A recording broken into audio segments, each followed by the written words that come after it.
রাতের নিস্তব্ধতায় থেমে গেছে প্রকৃতির চুপচাপ শব্দ, শুধুই চারিদিকে রূপালোকের গুণগান শব্দ। ঈশ্বরদী জংশন স্টেশন থেকে আপনাদের সেই নিরিবিলি ও মনোমুগ্ধকর দৃশ্য আমি এখন ধারণ করে আপনাদেরকে দেখার সুযোগ করে দেব।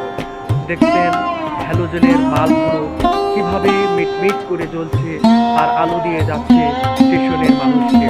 কিছুক্ষণের মধ্যেই আমাদের গন্তব্যস্থল ঈশ্বরদী জংশন থেকে রাজশাহী অভিমুখী ট্রেনটি চলে আসবেন।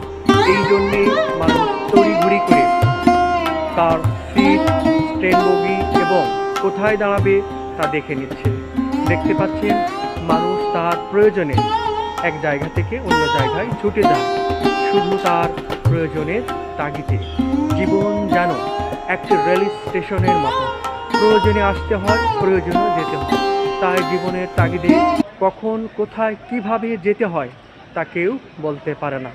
জীবনকে অলওয়েজ উপভোগ করুন, জীবন আপনাকেও উপভোগ করবে। ধন্যবাদ, ভালো থাকবেন। ঈশ্বরদী জংশন বেড়াতে আসবেন।